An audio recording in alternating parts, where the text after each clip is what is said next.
سراغ 35 چیه؟ وضعیت سیلیکون و وضعیت باشه تمیزی هدسینگ دستگاه. حالا جوابتو بعدا میدم. خدا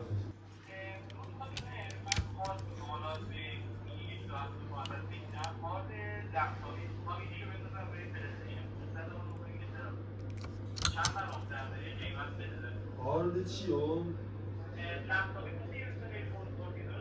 آره